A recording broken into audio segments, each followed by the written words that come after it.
নমস্কাৰ জেআৰজি ব্লগলৈ পুনৰবাৰ সকলোকে স্বাগতম জনাইছোঁ। আজি আমি আলোচনা কৰিবলৈ লৈছোঁ SBIত খালী হোৱা বিজনেছ কৰেছপণ্ডেণ্ট ফেচিলিটেটৰ পদৰ সম্পৰ্কত।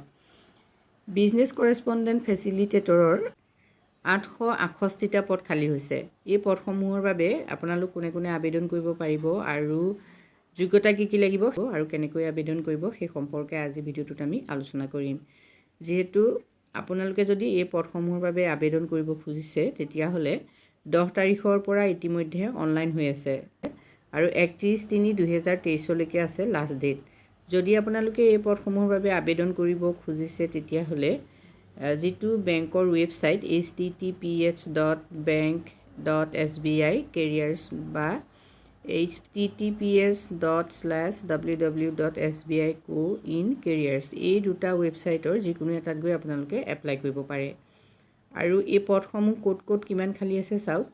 পেৰামিটাৰখিনি আপোনালোকে চাওক। নেম অফ দ্য পোষ্ট হ'ল বিজনেছ কৰেছপণ্ডেণ্ট ফেচিলিটেটৰ আৰু ইউজাৰ ডিপাৰ্টমেণ্ট হ'ল ফাইনেন্সিয়েল ইনক্লুজন।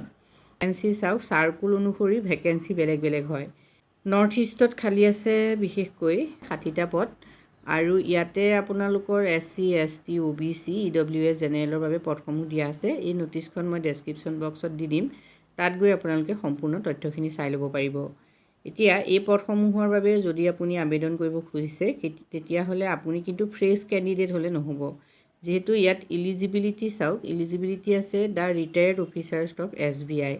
আপুনি SBI ৰিটায়াৰ্ড অফিচাৰ হ'ব লাগিব। ইয়াৰ লগতে আৰু যথেষ্টখিনি ইয়াত এক্সপিৰিয়েঞ্চৰ কথা লিখা আছে। সবিশেষ তথ্যখিনি আপোনালোকে এই ন'টিফিকেশ্যনখনত পঢ়ি ল'ব।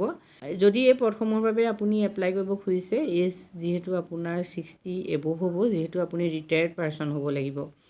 এতিয়া এই পদসমূহৰ বাবে যদি আপুনি আবেদন কৰে তেতিয়াহ'লে এডুকেশ্যন কোৱালিফিকেশ্যনৰ ক্ষেত্ৰত ইয়াত কি দিছে চাওক। No specific educational qualification are required since the applicants are retired officer of SBI EABs and other PSBs। Educational qualification কিমান ইয়াত বিচৰা নাই, মাত্ৰ আপুনি ৰিটায়াৰ্ড হ'ব লাগিব SBI বা অন্যান্য বেংকৰ পৰা। এতিয়া চাওক, এইখিনিয়ে হ'ল আপোনাৰ এক্সপিৰিয়েঞ্চ। যদি আপোনালোকে এই পদসমূহৰ বাবে আবেদন কৰাৰ কথা ভাবিছে তেতিয়াহ'লে আপোনালোকে SBI যিটো ৱেবছাইট তাত গৈ আবেদন কৰিব পাৰিব। আজিলৈ ইমানেই, ধন্যবাদ।